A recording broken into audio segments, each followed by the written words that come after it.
My name is Jacob, and I'm a gaming addict. My first memories were in New York State, and it's kind of a big city. I remember one of my earliest memories I remember was there was a storm going on, and my mother and father were fighting, and I think that was important to me because that was the first time I ever saw my father angry for any reason. I honestly feel that my addiction was created, it wasn't born. Um, what that means is I felt that I contracted the disease of addiction. I don't feel that I was born that way. I don't feel that I was born this way. I feel that the second that my father started abusing me was the second that my hopes and dreams for living as a normal person died.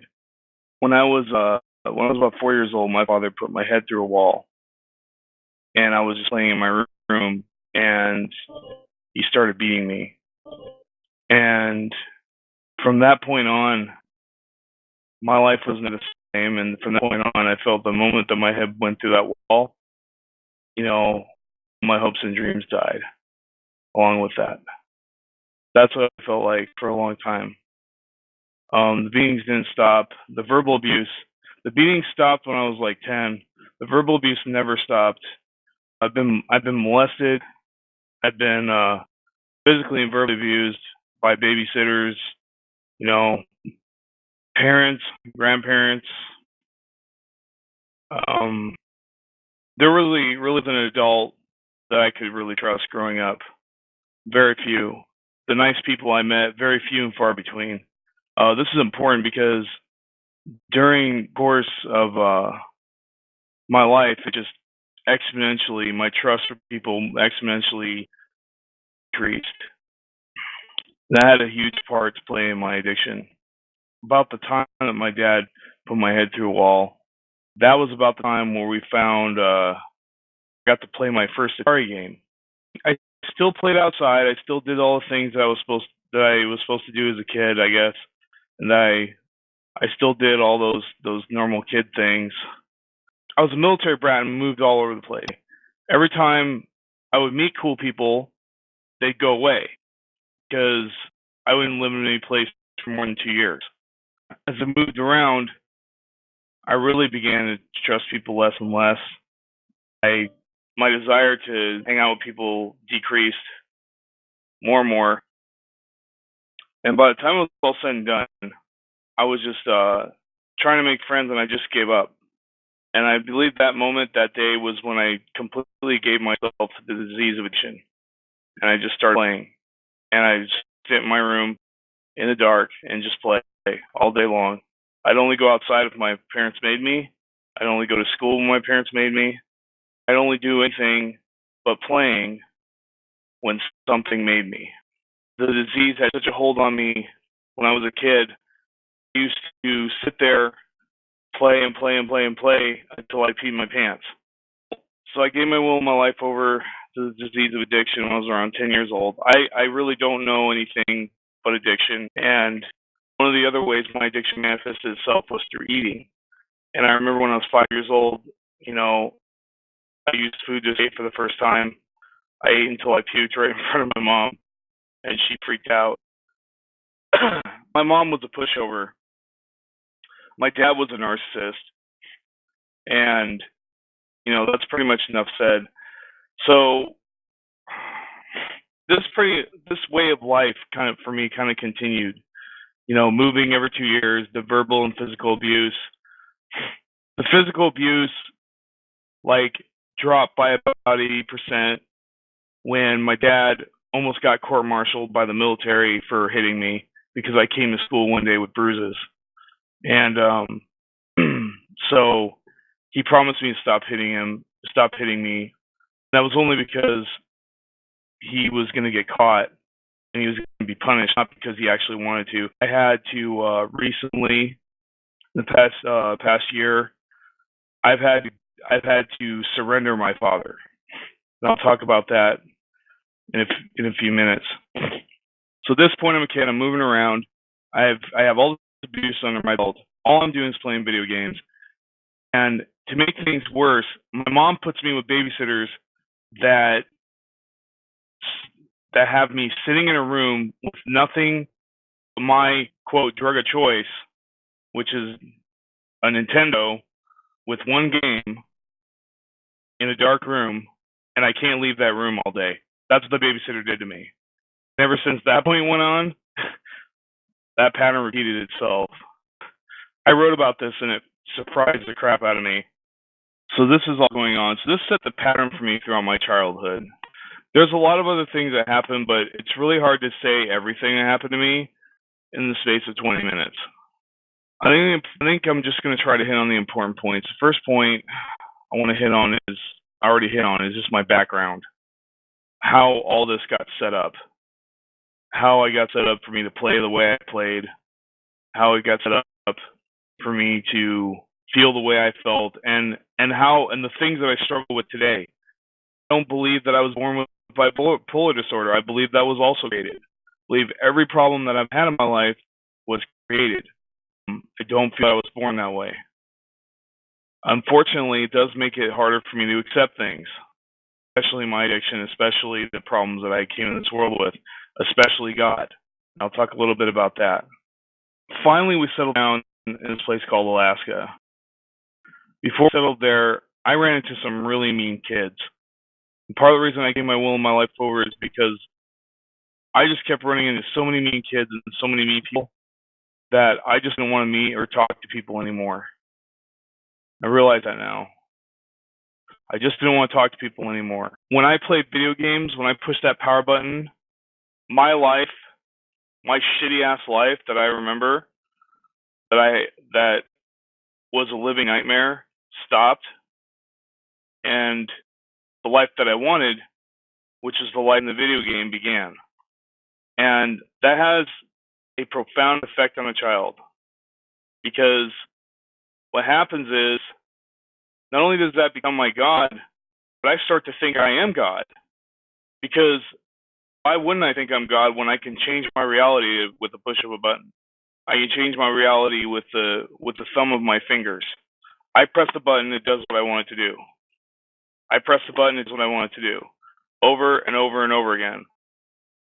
Think about how that has an effect on your brain.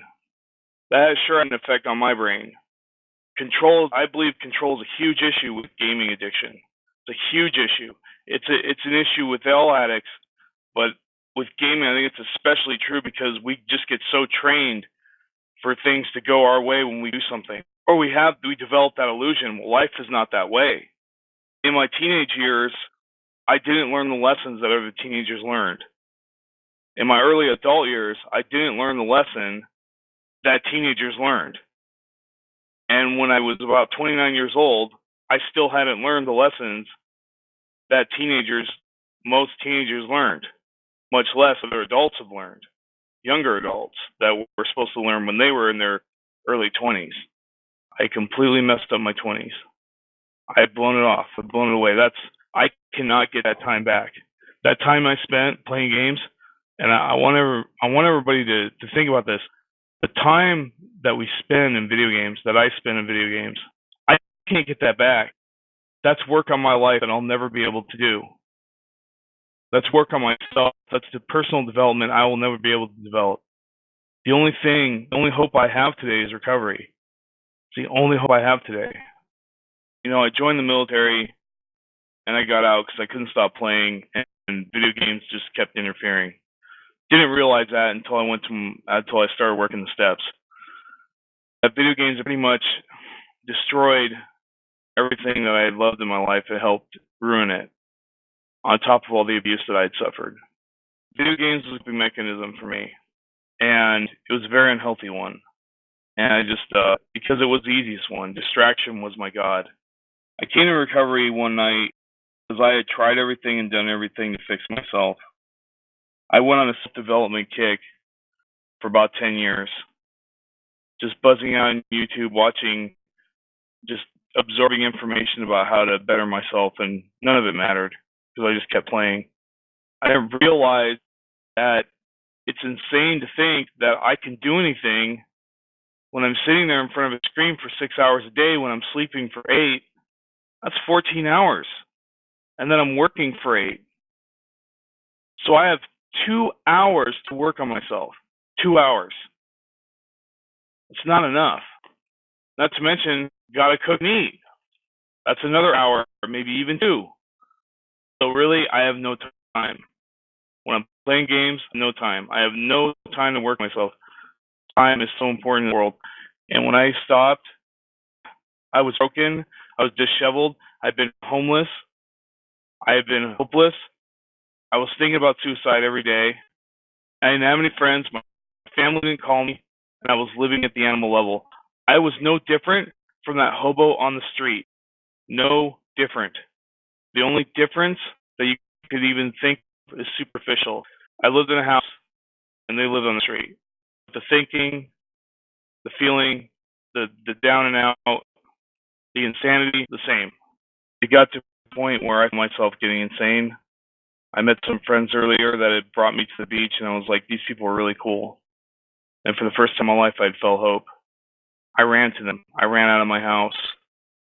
I couldn't take it anymore. First, I ran upstairs, and I looked at the bathtub, and I was like, I'm just going to cut my wrist and lay in the bathtub. And I was like, no, I can't do that. And so I went to bed instead, and I cried myself to sleep, with my phone beside me on the floor, no furniture in my house, no pictures on the walls, just a bunch of trash and things, and a table and my addiction sitting there. I woke up, and I was like, you know what? I'm going to manage my life now. So I get out this tasking app, and I start looking up tasking apps. 8 hours later, I'm still in bed playing this game called Osmos. It's the last video game I ever played. Hopefully, will be the last ever. Just a handheld smartphone game. 8 hours. I hadn't even got out of bed. Not to use the restroom, not to eat, not to do any of that. And once I realized that it was 6 o'clock in the evening, and I had been up since 8 o'clock in the morning, I threw my phone across the room, and I ran out of my house. I ran to my neighbors, and I found recovery. They took me to a meeting that night, a face-to-face meeting in this other fellowship. And through that fellowship, through their help, I found DGAA. If it weren't for that, I'd be dead right now. Because I could not continue on the way things were. I could not continue living the way I was living. This is my last shot. So that really motivates me to not relapse. Because if I relapse, I'm basically, for me, personally, to use is to die. There's a lot of people in this room right now that have had a profound influence on my life. Today, that empty room has been changed to another room in another city. I could never have done that without recovery. I live in a room full of furniture, happy memories, nice pictures on the walls, decorations.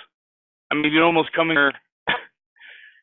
If you came in this room, if you saw I was living before and you saw this place now, you would be blown away. You might faint when you come in and see the room the way it was before. It looked like a dope house. I swear to God, it looked like a dope house. I went from a dope house to a kingdom. I mean, I even have a filing cabinet that looks beautiful with all my papers in it. And I got all this simply by turning that game off and not playing anymore. I've met more beautiful women in the past year than I've ever met in my whole life. And I was a forever alone guy when I came into the rooms. I thought girls hated me and they didn't like me. That couldn't have been further from the truth. I have some self-esteem today. Yeah, do I still have work to do? Sure I do. Sure I do. Do I still complain and whine sometimes? Sure I do. But it's within the space, the heart of recovery, within that space of love and desire to actually live that has been given to me. So for that, I am eternally grateful to everyone. Thank you so much for allowing me to live again. Thank you.